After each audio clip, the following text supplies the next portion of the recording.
यो देशको सबैभन्दा खराब मान्छे भनेको प्रचण्ड हो। मुटु चाहिएन हान्नलाई। प्रचण्डले क्रिया गरे आफ्नो बाउको सबै दलाल हुन् यिनीहरू। राजा भनेको इम्पोर्टेन्ट हो। म त यो संविधानै मान्ने थिइनँ। म भएदेखि त म त राष्ट्रपतिलाई पनि लगेर अस्ति प्रधानमन्त्री भए पनि यी जम्मैलाई बाँधेर लगेर कसरी गराउनुपर्छ म गराउँछु नि। तपाईँहरूले यस्तै प्रश्न गर्नुहुन्छ। मैले राजाको मुद्दा छोडेकै छैन।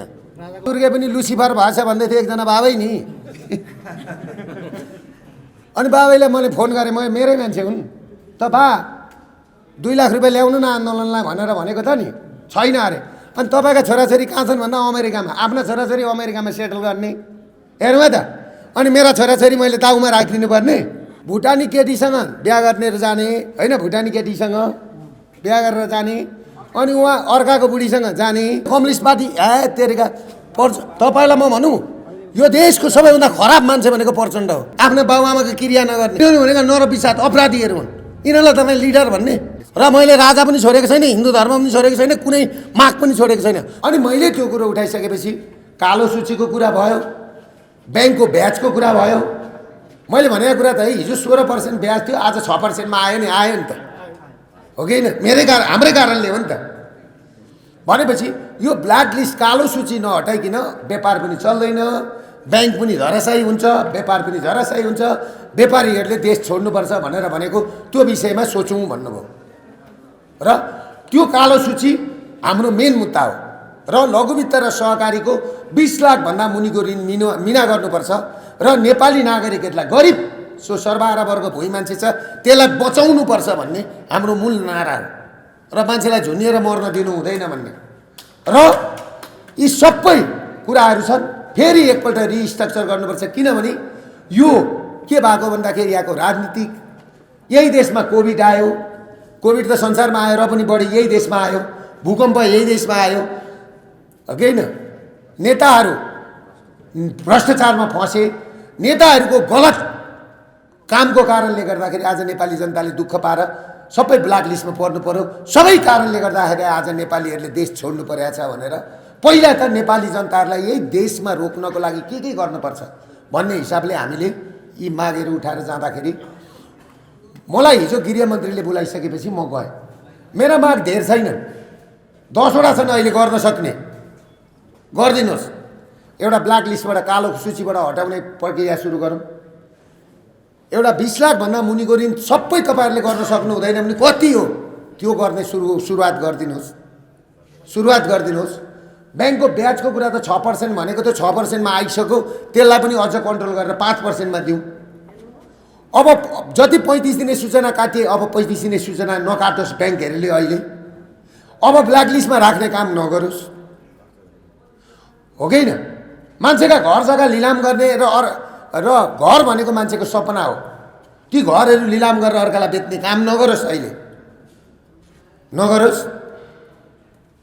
भनेर हामीले यिनै कुराहरू खास गरेर आर्थिक मुद्दा, आर्थिकसँग भएका मुद्दाहरू, जो गरिबहरूका मुद्दा छन्, जो सर्वहारा वर्ग भुइँ मान्छेका मुद्दा छन्, त्यसमा अर्को मुद्दा हामीले के थप्यौँ भने सुकुम्बासी। आज 70 लाख मान्छे सुकुम्बासी भएछन्। जुन देशको जनसङ्ख्या 2 करोड 90 लाख छ, त्यसमा 70 लाख जनसङ्ख्या चाहिँ सुकुम्बासी भयो भनेपछि तपाईँहरू अचम्म होइन? अनि दिनको 5000 मान्छेले देश छोड्ने, 70 लाख मान्छे सुकुम्बासी हुने, सीमित सामन्तको हातमा ब्याङ्क पनि, इन्सुरेन्स पनि, रिइन्सुरेन्स पनि, लघुवित्त पनि, सहकारी पनि, व्यापार व्यवसाय जम्मै तिनीहरूकै, गाडीको सोरुम सबै। अब हाम्रा नेपाली त के भन्छन्, सटर खोलेर तिनै तस्करहरूको सामान बेच्दिने व्यापारी भनौँ न, कर्मचारी जस्तो भएछन्। कुन नेपाली एउटा व्यापारीले चैनसँगले भात खायो आज र चैनसँगले सुत्यो आज? रातभरि सुत्न पाउँदैन। त्यो सोच्दै डिप्रेसनमा गइसके नेपालीहरू। हामीले उठाएको मुद्दा यही।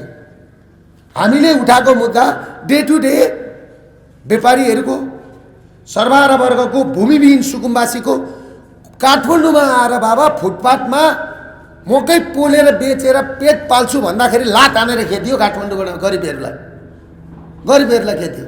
सागको मुठो बेचेर खान्छु भन्दा पाएन यार काठमाडौँमा मान्छेले, पाएन नि भनेपछि हामीले यिनै कुरा उठाएका थियौँ। र हाम्रो के हो कुरा भन्दाखेरि अब अलिक दिनमा हस्पिटलहरू बन्द हुँदैछ, नर्स पाउन छोडियो। मेरो भनाइ के छ भन्दा त्यो सुकुम्बासी भूमिविहीन छ नि, उनीहरूलाई चारना जग्गा दिउँ यी काठमाडौँभित्र। एक घर एक सुकुम्बासी, एक नर्स डक्टर पठाइदिउँ न, नर्स पठाइदिउँ न, एक घर एक नर्स। यो योजनाले पनि ल्याउनु पर्छ सरकार। एक घर एक डाक्टर, एक घर एक पाइलट, एक घर एक इन्जिनियर, एक घर एक सिए, यस्तो योजना पो ल्याउनु पर्छ त सरकारले। हो कि होइन? सरकार भनेको यस्तो खोजेको हो नि हामीले, सरकार भनेको गार्जेन खोजेको हो नि त। भनेपछि मैले हिजो गृहमन्त्रीज्यूसँग कुरा गर्दा यिनै कुरा गरेँ। अब के गर्नुहुन्छ तपाईँ?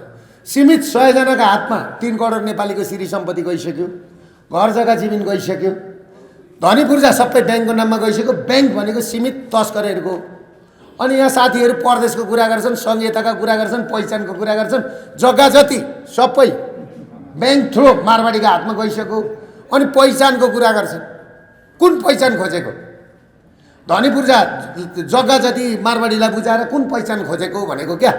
तस्करहरूलाई बुझाएर, व्यापार व्यवसाय उनीहरूलाई बुझाएर, भएका घर उनीहरूलाई बुझाएर, गाडी उनीहरूलाई बुझाएर, रेमिटेन्स पठाउने विदेश गर हाम्रा दाजुभाइ 50 डिग्रीको तातोमा मोज गर्ने यहाँ 100 जना नेपाली मारवाडी ब्याङ्करहरू। यही आँखा खोलिदिएको होइन मैले? त्यसले गर्दाखेरि मैले हिजो गृहमन्त्रीज्यूलाई के गर्ने भनेदेखि ब्याङ्क र व्यवसाय छुट्याउनु पर्यो। पहिला ब्याङ्क गर्ने मान्छेले व्यवसाय गर्नु हुँदैन, व्यवसाय गर्ने मान्छेले ब्याङ्क गर्नु हुँदैन। फर्स्ट त्यो छुट्टिनुपर्छ। यी यावत कुरा छन् भनेर भनिसकेपछि उहाँले एकदमै हामी पोजिटिभ छौँ तपाईँका मागमा। त्यसले गर्दाखेरि यो भनेको एउटा वार्म अप जस्तो हुन्छ नि, वार्ता गर्नु प्रधानमन्त्रीसँग गइसकेपछि त ड्राफ्ट हुनु पऱ्यो भनेपछि मैले मेरा कुरा स्पष्ट राखिदिएको छ। स्पष्ट कवाडी छ काठमाडौँमा, त्यही त मैले कवाडीको कुरा गरेँ। कवाडी बाबा बिग्रिया सामान, कवाडी सामान बेचेर खान्छु भन्न नपाउने काठमाडौँमा? अनि लात हानेर खेद्नुपर्ने? नगर प्रहरीको ज्यादती तपाईँहरूले बुझ्नु भएको छ कस्तो थियो एकपल्ट?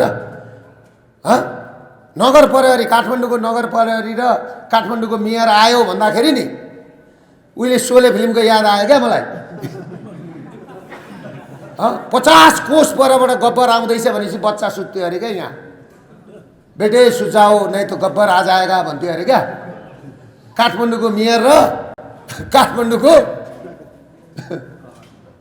काठमाडौँको त्यो नगर प्रहरी त नि शोले फिल्मको गब्बर जस्तो भएका थिए यहाँ।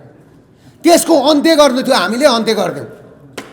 आज चैनसँगले सुकुम्बासी र कवाडीहरूले व्यापार गर्न पाएका छन्। सुकुम्बासीहरू खोलाकै डिलमा भए पनि आनन्दले सुत्या छन्, सुत्न पाएका छन्। नागरिक हुन्, सुकुम्बासी भनेको पनि हाम्रा दाजुभाइ दिदीबहिनी हुन्। सरकारले के गर्ने भन्दाखेरि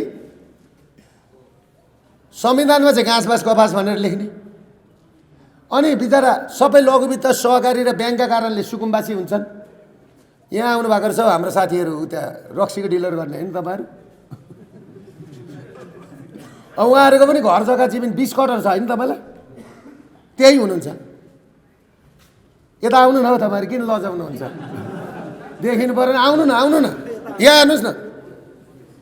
उहाँहरू यति राम्रो व्यापारी हो काठमाडौँमा, आउनु न। के को लजाउने कुरै छैन, यता यहाँ हेर्नुहोस्। उहाँ यति राम्रो व्यापारी हो, यहाँ हेर्नुहोस्। तपाईँको लोन कति हो भन्नुहोस् त? मेरो 6 करोड। तपाईँको कति हो? 10 करोड। तपाईँ उहाँको 20 करोड। 20 करोड रुपियाँ पैसा लोन लिएको मान्छेले सालको ट्याक्स भनेको केही नभए पनि राज्यलाई, नराम्रो कुरा होइन नि, 2 करोड रुपियाँ ट्याक्स बुझाउँछ राज्यलाई। बुझाउनु हुँदै हुँदैन थियो? त्यत्तिकै रोजगारी सिर्जना गरेको थियो, त्यत्तिकै रोजगारी सिर्जना गरेको थियो। आज उहाँको घर जग्गा जमिन नि, उहाँको जिन्दगी त खायो उमेरभरि, हो कि होइन? घर पनि खायो, जग्गा पनि खायो, व्यापार पनि खायो, व्यवसाय पनि खायो। अब उहाँको लिलाम गरिसकेपछि उहाँले जाने भनेको त्यही बागमती किनारमा होइन? अनि बागमती सम्पत्ति लगेर ब्ल्याकलिस्ट पनि गर्यो, सम्पत्ति लगेर उहाँलाई ब्ल्याकलिस्ट पनि गर्यो, सम्पत्ति पनि लगिसक्यो। अनि डिआरटीमा हालेर नि ब्ल्याकलिस्ट गर्यो। अब ब्ल्याकलिस्ट भएपछि के भयो तपाईँलाई थाहा छ? उहाँको पासपोर्ट चल्दैन, उहाँको नागरिक चल्दैन, उहाँको छोराछोरीको पासपोर्ट चल्दैन, नागरिकता चल्दैन। 3 पुस्थे। यस्तो पनि हुन्छ देश? यसलाई कानुन भन्छ? यही हो कानुन? यही हो संविधान? अनि त्यहाँबाट खोलाका डिलमा बस्या मान्छेलाई अनि त्यहाँबाट चाहिँ नि आउँछ डोजर, फलानुको डोजर भनेर। मैले अघि भनि न सोले फिल्मको सोझाओ बच्चे नै त गब्बर आ जाएगा भने जस्तो सुकुम्बासी टोलका त्यो नगरपालिकाले एउटा पत्रिका छापिदिएछ सूचना। 7 दिने छापेपछि सबै डरले कामे गर्छन्। त्यही छ, यहाँ गब्बरलाई रोक्ने पनि धर्मेन्द्र र अमिताभ बच्चन यी छन् भनेर अनि म गएर भिडेको कुरा बुझेन। ठेगा लगाउनु त हुन्छ नि मान्छे। त्यसले गर्दाखेरि अब हाम्रो साथीहरूले धेरै सोच्नुपर्छ। र मैले एउटा कुरा भनेको छु नि, म ब्ल्याक लिस्टमा परेको मान्छे होइन। मेरो ग्लोबल आइएमई ब्याङ्कमा छ, त्यहाँको समथिङ रेग्मी हुनुहुन्छ सिओ, तपाईँहरूले फोन गरेर सोद्धा हुन्छ। म ब्ल्याक लिस्ट होइन, ब्ल्याक लिस्ट उहाँहरू हो, उहाँहरूलाई बचाउन खोजेको। म सुकुम्बासी होइन, मसँग अहिले अलरेडी 60 बिघा जग्गा छ, काठमाडौँमा यतिको घर छ। तर मैले जो भूमिविहीन छ तिनलाई जोगाउन खोजेको, मलाई होइन। र मेरा हरेक माग छन् नि, कमसेकम भए पनि अहिले पनि मैले गृहमन्त्रीज्यूलाई भनेको छ, खोइ कागज ल्याउँदै थिएँ यहाँ हेर्नुहोस्, मेरा माग हिजोका खोइ चस्मा ल्याउँ। मेरा माग कस्ता छन् तपाईँलाई चित्त बुझेन भने भन्नु होला। मान्छेलाई रङ्न पाइँदैन नि। ए बस्नु नआतिन न। भूमिविहीन सुकुम्बासी काठमाडौँ उपत्यकामा रहेका कवाड व्यवसायहरूलाई दीर्घकालीन विकल्प नहुन्जेलसम्म अब चलाउन नपाउने, अब चलाउनै नपाउने। लु त कोही आओस् त त्यहाँ डोजर सोजर लिएर। डोजरका चक्का कहाँ पुग्छन् हो? अर्को, बैंक, वित्तीय संस्था, सहकारी लघु वित्तबाट कालो सूचीमा परेका ठुला साना व्यवसायी र यातायात व्यवसायीहरूलाई कालो सूचीबाट हटाउने अहिले। र ब्याङ्कले आफ्नो नाममा ल्याएका गैर ब्याङ्किङ सम्पत्तिहरू, तपाईँहरूका सम्पत्ति लगाएको छ नि, गैर ब्याङ्किङ सम्पत्तिहरू हाललाई बेचबिखन गर्न नपाउने, अहिलेलाई बेच्न पाउँदैन। कुनै पनि ऋणीलाई थप कालो सूचीमा अब राख्न पाइँदैन, अब राख्नु भएन। र अब आइन्दा अर्को व्यवस्था नभइन्जेलसम्म 35 दिने सूचना पनि काट्न नपाउने ब्याङ्कले। 35 दिने काट्न नपाउने, प्रकाशन गर्न नपाउने। लघु वित्त र सहकारीका कर्मचारीहरू घर घरमा पैसा उठाउन जान नपाउने, घर घरमा नपाउने। यातायातका साधनहरू त बिग्रिन्छन्, लिलाम गरेर उहाँ ब्याङ्कमा ल्याएर राखेको, ती बिग्रिने भएकाले त्यो ऋणलाई रिस्ट्रक्चर गरेर तिनै यातायात व्यवसायीलाई चलाउन दिनु पर्यो। भएका यातायात ल्याएर यहाँ सुन किस्तामा दिने भन्ने, यातायातमा लगानी गर्ने, अनि यातायात ल्याएर चाहिँ थन्काइदिने, अनि के चलाएर तिर्छ त्यसले? अनि यता ब्ल्याक लिस्ट गरिदिने? यो कुरा गलत हो कि सही हो? ल त्यो भयो। अर्को, जेएनजी विद्रोह पश्चात पक्राउ परेका जेएनजीहरूलाई जेएनजी र प्रदर्शनकारीहरूलाई रिहा गर्ने प्रक्रिया सुरु गर्ने, थप जेएनजीहरूलाई गिरफ्तार गर्न नपाउने, पक्राउ गरेकाहरूका मुद्दा फिर्ता लिनुपर्ने। चैत 15 गते हामीलाई पनि फसाएको मुद्दा फिर्ता लिनुपर्छ भनेको छ। यसमा चाहिँ हाम्रो पनि परेको छ है। फेरि एउटा, हिन्दू अधिराज्य प्रदेश खारेजी र राज संस्कारका सन्दर्भमा जनमत सङ्ग्रहको माध्यमबाट गरौँ, एकपल्ट टेस्ट गरौँ। जनताले जनता बाटोमा ऊ गर्ने मात्रै होइन, यो अहिले राज संस्थाको विषयमा कुरा गरौँला। ब्याङ्क र व्यवसायी एउटै घरानाको भएकाले ब्याङ्क र व्यवसायी छुट्याउनु पर्ने। एकपल्ट ब्याङ्कहरूलाई राष्ट्रियकरण गरेर अनि छुट्याउनु पर्छ। 35 ब्याङ्क सञ्चालकहरूले 35 खर्ब रुपियाँ पैसा अपचलन गरेछ। दोस्रो सहकारी हो ब्याङ्क भनेको। ब्याङ्क र ब्याङ्क सञ्चालक र जुन आइपिओ जारी गरेको छ नि, यो छानबिन गर्नु भने नि, यो आइपिओ ऊ गर्ने मान्छेहरू पनि सबै थुनामा जान्छन्, सबै थुनिन्छन्। बेच्ने बेलामा 4000 पुर्याउने, अहिले 400मा छ हौ त्यो आइपिओ जारी गरेका कम्पनीहरू, मुनपरी छन्।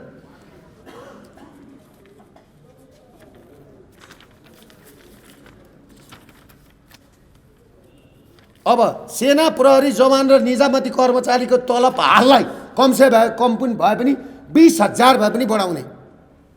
1 लाख भनेको थिएँ, 1 लाख भोलि पर्सि अर्को सरकार आएर गर्छ, कमसेकम 20,000 भए पनि बढाइदेऊ। अनि 30 र 20ले 50,000 पुग्छ। 20,000 भए पनि सेना, प्रहरी, निजामती कर्मचारीको तलब बढाइदेऊ। भ्रष्टाचारीहरू, जो भ्रष्टाचारी छ, जेएनजीको जुन थियो नि, जेएनजीहरूले उठाएको मुद्दा, भ्रष्टाचारीहरूलाई कारबाही गर। खोइ त कारबाही।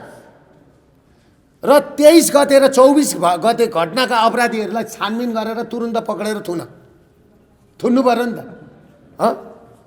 नर्स र डाक्टर अब अलिक दिनमा हस्पिटल बन्द हुन्छ, नर्स र डाक्टरको कोटा बढाऊ।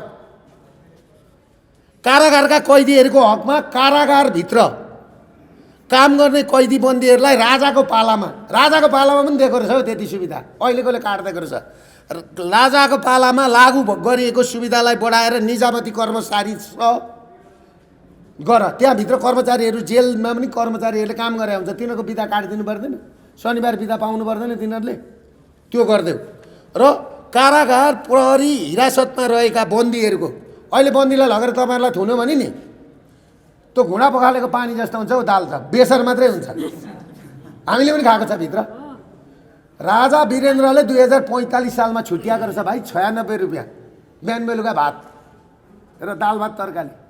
आज 96 रुपियाँमा एउटा लड्डु आउँदैन। 2 छाक खाना कसरी खान्छ? अहिले घटाएर त्यो गरेको छ। त्यसलाई कमसेकम 200 रुपियाँ बनाइदेऊ।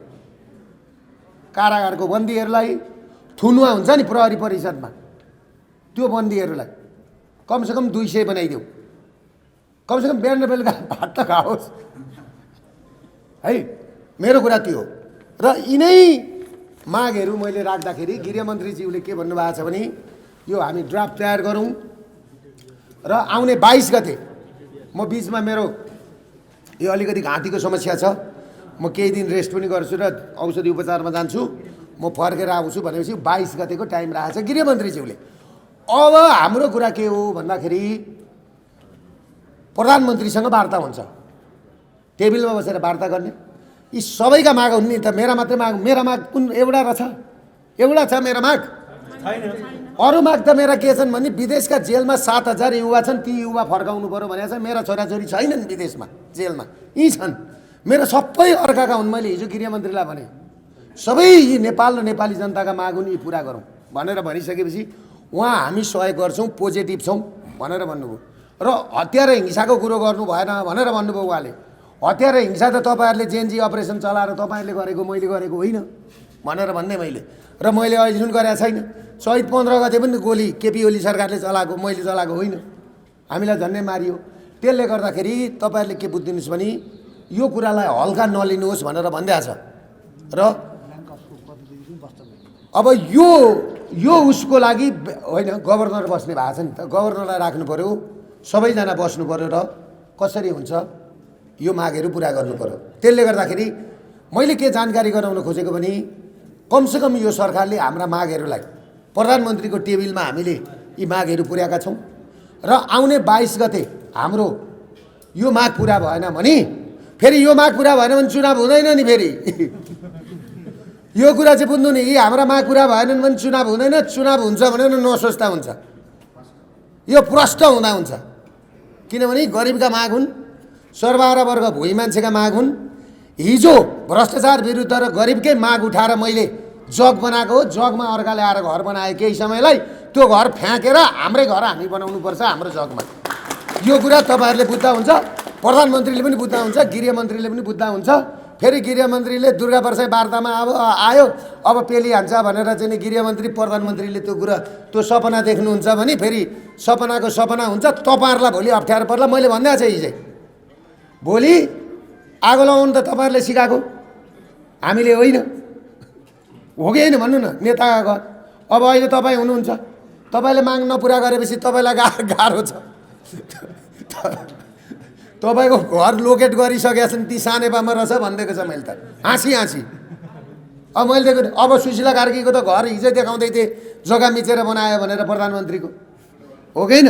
त्यसले गर्दाखेरि हाम्रा माग यिनै हुन्। यिनै कुरा जानकारी गराउन र नेपाली जनतालाई के भन्छु भने दुईवटा कुरामा आन्दोलन गर्न दिएन। दुर्गा प्रसादले आन्दोलन रोक्यो, पैसा खाएर आन्दोलन रोक्यो भनेर भने क्या। म आज पनि भन्छु, दुर्गा माताका कसम खाएर 1 रुपियाँ पैसा कसैको लिएको रहेछु भने, कसैको लिएर आन्दोलन पनि गरेको छुइनँ। लिएको पैसा पनि फिर्ता गर्छु। आन्दोलनको लागि एकजनाले अस्ट्रेलियाबाट $1000 हालिदिएको थियो, त्यो पनि मैले हिजो खाता नम्बर मागिरहेछु, फिर्ता गर्दिनँ। र म विदेशमा बस्नेलाई पनि के भन्छु भने नि, तपाईँहरू फेसबुकमा लेख्ने होइन, विदेशमा जाने ग्रिन कार्ड लिने, विदेशको नागरिकता लिने अनि नेपालको विषयमा ज्यादा चिन्ता जताउने र अनि दुर्गेले यो गर्यो दुर्गेले उ गर्यो। अनि कतिजनाको कुरो के अरे भने जनमत सङ्ग्रह त राजा गएर घाम तापेर बस्ने चिया बगानमा दमकमा राजाका मान्छे 4 जना बाटोमा उफ्रिने, तर एउटा राजाको विज्ञप्ति पनि आउँदैन। क्लियर कुरा त हिजो पृथ्वीनारायण शाह पनि त हातमा खुकुरी लिएर निस्किएर पो राजा भएका हुन्थ्यो। त राजाको पनि त केही न केही त हुनु पऱ्यो नि त, जोड हुनु पऱ्यो, घटा हुनु पऱ्यो, बल हुनु पऱ्यो, हुनु परेन परेन। अनि राम्रै अनि अब त्यहाँ राजाका मान्छेहरू के भन्छन्, जनमत सङ्ग्रह गर्नु हुँदैन, राजा भनेको त्यसरी ल्याउने होइन। त त्यो बोल्ने मान्छेले डोकामा बोकेर ल्याएर राख्नु, कसैले रोकिदिया छैन। आन्दोलन गर्नु भयो नि, गर्न पाएको छ नि। मेरो त ठाडो कुरालाई ठाडै कुरा हुन्छ, होइन भने मैले के भनेको जनमत सङ्ग्रहमा जाउँ। राज संस्था ल्याउने, हिजो पार्लियामेन्टबाट राज संस्था फ्याँकेको हो नि त।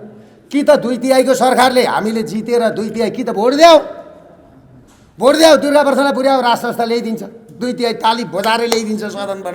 होइन भनेदेखि लडाइँ गरेर ल्याउने पनि जम्मै निस्कन, बाटोमा कोही ननिस्किने, फेसबुकमा मात्रै लेखेर बस्ने। भाइ हो कि होइन भन्नु न। अनि 2 पैसा कोही ननिकाल्ने, मुखमा त्यति खार्ने अनि लेख्ने। लडेकै हो त दुर्गा प्रसाद 3 वर्षदेखि, हो कि होइन? राज संस्था ल्याउनको लागि लडेकै हो त, कोही नगर्ने। अब अन्तिम विकल्प भनेको के हो भन्दाखेरि जनमत सङ्ग्रह। त्यत्रो राजालाई मन पराएको छ भने, हिन्दू राष्ट्र चाहिएको छ भने, प्रदेश खारेज छ भने हालौँ न, ड्याम भोट हालौँ त्यसमा, ड्याम 95% भोट हालेर ल्याउँ त राजालाई। जनताको मतबाट ल्याउँ न, मेरो कुरा त्यो हो। र त्यो टिभीमा बोल्ने अब दुर्गे पनि लुसिफर भएछ भन्दै थियो एकजना बाबै नि।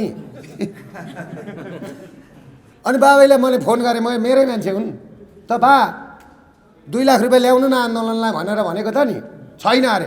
अनि तपाईँका छोराछोरी कहाँ छन् भन्दा अमेरिकामा, आफ्ना छोराछोरी अमेरिकामा सेटल गर्ने। हेर्नु है त। अनि मेरा छोराछोरी मैले दाउमा राखिदिनु पर्ने मैले। सबैजनाको देश हो, सबैजनाको अपनत्व हुन्छ। र विदेशमा बसेर नि यस्तो फेसबुकमा लेख्नेलाई पनि के भन्छु भने, छन् यहाँ 1-2 जना छन्, ती पनि फर्केर आऊ।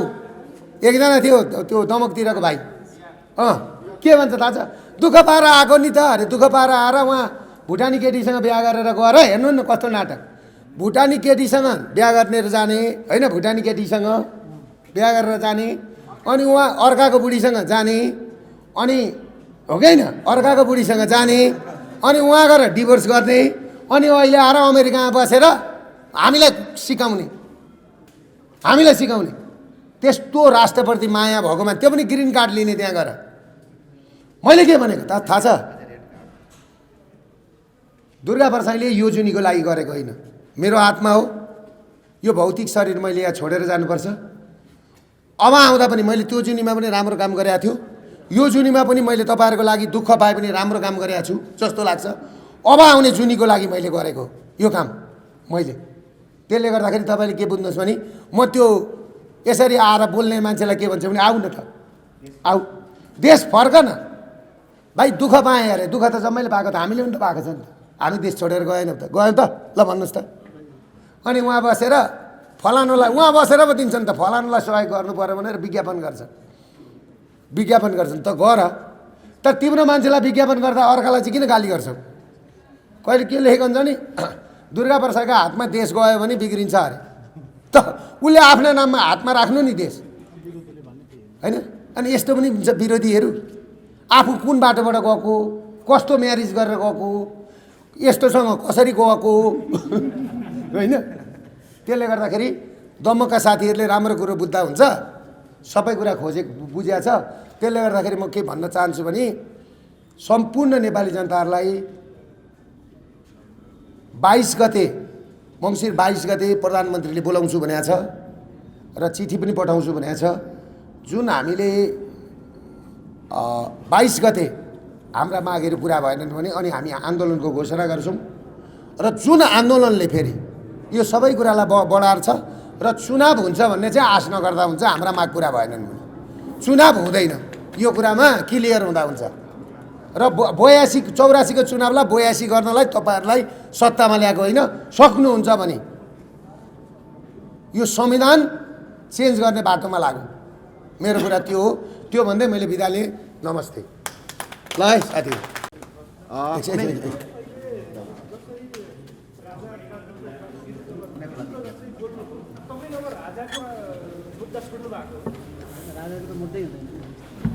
तपाईँहरूले यस्तै प्रश्न गर्नुहुन्छ। मैले राजाको मुद्दा छोडेकै छैन। हिजो पनि त्यहाँ छ त। राजाको मुद्दा होइन नि त। राजा भनेको कति इम्पोर्टेन्ट रहेछ त्यो त तपाईँलाई पनि होला, हामीलाई पनि होला। मैले भन्न खोजेको राजा ल्याउने पनि त माध्यम होला नि त। कि त संसदबाट फ्याँकेको हो होइन, कि त संसदबाटै ल्याउनु पऱ्यो चुनाव गरेर 2/3 गरेर। यो जुनीमा 2/3 पुग्दैन। पुग्छ 2/3 गरेर गयो दल फुटाइदिइहाल्छ। फुटाउँछ, विदेशीहरूले फुटाउँछन्। 100 वर्ष लगाएर राज संस्था र हिन्दू राज्य हटाएको हो यो। तपाईँहरूले बुझ्नु भएको छ कि छैन? 100 वर्षको मेहनत गरेर राज संस्था र हिन्दू राज्य हटाएको हो। यो राजाले पनि बुझिया छ। राज परिवारको हत्या भएको पनि राजालाई राम्रो थाहा छ। त्यसले गर्दाखेरि राजा ल्याउने विधि भनेको के हो भन्दाखेरि नि जनताको कि त लडाइँ गरेर ल्याउनु पर्यो, कि त निस्किनुहोस् न सबै। अनि ननिस्किने कोही पनि हो। अनि म एक्लैले बल गर्दा हुन्छ? अनि त्यसले गर्दा राजा छोडेको हुन्छ।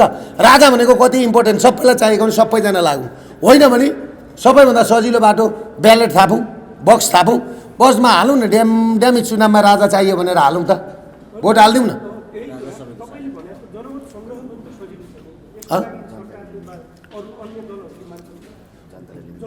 होइन, अन्य दलले मान्छ मान्ने होइन नि, सरकारले मान्नु पऱ्यो नि त। अहिलेको सरकारले होइन भने सक्दैन नि। सुशीला कार्कीलाई छोडिदिउँ न, म दुर्गा प्रसाई गराउँछ। यी जम्मैलाई बाँधेर लगेर कसरी गराउनुपर्छ म गराउँछु नि। ए दल त सकिगयो नि, कुन दल छ यहाँ? यिनै दललाई भ्रष्टाचारीलाई तपाईँले दल भनेको? त्यो छोडिदिनु कम्युनिस्ट पार्टी। तेरिका तपाईँलाई म भनौँ, यो देशको सबैभन्दा खराब मान्छे भनेको प्रचण्ड हो। आज मैले भन्छ त्यो मान्छेको लागि नि म पनि 6 महिना सैनिक हिरासत बसेको। आज जनयुद्ध 17,500 मान्छेले नि को रगतले लतपतिएको जनयुद्ध कहाँ पुर्यायो? आज माओवादी पार्टी कहाँ पुर्यायो? त्योभन्दा नरसंहारी देश कहाँ पुर्यायो? विभिन्न जात जातिका नाममा आफू र आफ्नो छोराछोरीको लागि नि आज बुढाघाडा मान्छे, सकिएका मान्छे खोजेर हिँड्ने मान्छेको कुरा गर्नुहुन्छ? त्यस्तो पनि नेता हुन्छ? के को कम्युनिस्ट पार्टी? कुन कम्युनिस्ट पार्टी? देश सिद्ध्याउने उनीहरू नरसंहारी हुन्, सभ्यता सिक्याउने, धर्म सिद्ध्याउने, आफ्नो बाबुआमाको क्रिया नगर्ने। प्रचण्डले क्रिया गरे आफ्नो बाउको? यिनीहरू भनेको नरपिसाद अपराधीहरू हुन्। यिनीहरूलाई तपाईँ लिडर भन्ने यो कुरा कसरी तपाईँहरू मान्नुहुन्छ? मेची अञ्चलमा कुन चाहिँ माओवादी छ अहिले? कुन चाहिँ कम्युनिस्ट छ? सबै मसँग आइसके। यो कुरो बुझ्नु भएको छ? सबै दलाल हुन् यिनीहरू। तपाईँले एउटा कुरो के बुझ्नु भने नि 17,000 मान्छे मऱ्यो, त्यसको रगतबाट लतपतिएको चिजले बनेको जनयुद्ध कहाँ गयो? माओवादी पार्टी कहाँ गयो? सोध्नुहोस् त एकपल्ट।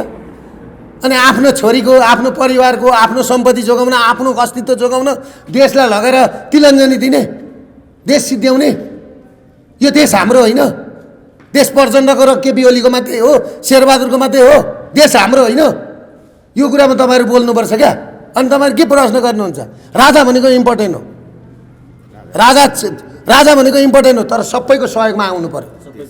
र मैले राजा पनि छोडेको छैन, हिन्दू धर्म पनि छोडेको छैन, कुनै माग पनि छोडेको छैन। मलाई सबैको सहयोग चाहियो भनेको छु।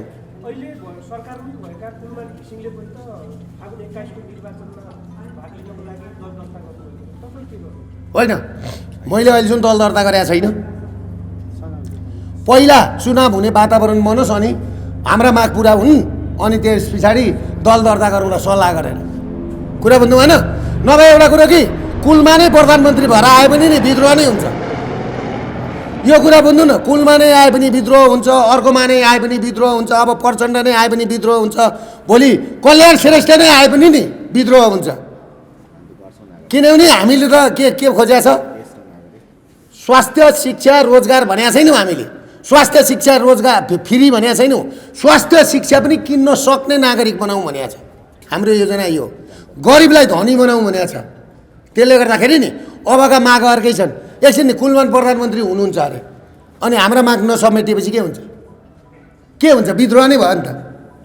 हाम्रो त स्पष्ट कुरा छ, किराँत बौद्ध सहितको वैदिक सनातन हिन्दू अधिराज्य। सरकारले घोषणा गर्ने वातावरण बनाउनु पर्यो नि। म भए त घोषणा नै गरिहाल्थेँ अस्ति प्रधानमन्त्री भए। म त यो संविधानै मान्ने थिइनँ। मैले भने त म भएदेखि त म त राष्ट्रपतिलाई पनि लगेर अस्ति प्रधानमन्त्री भए पनि अब यिनीहरू धनु नै रहन्छ के गर्नु हतियार मात्रै भएर धनु नभएपछि मुटु चाहिएन हान्नलाई ल फागुन 21 गते सरकारले चाह्यो भने हुन्छ चाहेन भने चुनावै हुँदैन सरकारले चाह्यो भने जनमत सङ्ग्रह पनि हुन्छ चाहेन भने नि हुँदैन सम्झौता त यस्तो छ प्रक्रिया अघि बढेको छ सम्झौता भएन भने त आन्दोलनमा गइहाल्छौँ नि कस्तो फेरि भनेको आन्दोलनै भएको छैन नि अस्तिको त स्थगित पो गरेको त होइन टेबलमा आउनुहोस् भनेपछि त हाम्रा माग पनि त सुन्ने नि त कमसेकम राजा हिन्दू राज्य भन्ने त प्रधानमन्त्रीको टेबलमा आजसम्म पुगेको थिएन क्या कमसेकम पुर्याइयो नि त सडकमा मात्रै थियो अहिले प्रधानमन्त्रीको टेबलमा पुग्यो नि त्यो चाहिँ राम्रो कुरो हो त्यसलाई पोजिटिभ ल्याउन अरू कुरा छोडिदिउँ हस् दुर्गा सरले चाहिँ आन्दोलन गर्ने भएपछि देशैभरको मान्छेहरू एकैचोटि टुर्खेलै पर्छ होइन यो आन्दोलनकारीहरूले आन्दोलन गर्छ त दुर्गा प्रसादको पछाडि चाहिँ को छ त खास जनता बजेट कहाँबाट आउँछ बजेटिङ कसरी हुन्छ यो देशभरको मान्छे लजिङ फुडिङ आउन जान बडा गम्भीर कुरो सोध्नु म मेरो आफ्नै पैसाले अहिलेसम्म पेट काटेर गर्दैछु लजिङ फुडिङ भनेको त्यस्तै हो मैले लजिङ पनि गराएको छैन फुडिङ पनि गराएको छैन यो आन्दोलन तपाईँले बुझ्नु भने यो हरेक नागरिकको लघुवित्त पीडित सहकारी पीडित ब्याङ्क पीडित उहाँहरू भएको हो त्यो तपाईँको आन्दोलन हो यो आन्दोलन दुर्गा प्रसादको होइन यो तपाईँले बुझ्नु होला यो तपाईँहरू सबैजनाको आन्दोलन हो त्यसले गर्दाखेरि देश बचाउने आन्दोलन हो त्यसले गर्दाखेरि सबै कुरा जुट्छ हेर्नुहोस् विचार सही र लक्ष्य सही भएपछि सबै कुरा प्राप्त हुन्छ विचार गलत र लक्ष्य गलत भएपछि नि प्रचण्ड हुन्छ प्रचण्ड कुरो बुझ्नु भएन माधव कुमार नेपाल हुन्छ ल हस् यसै दिनु जवाब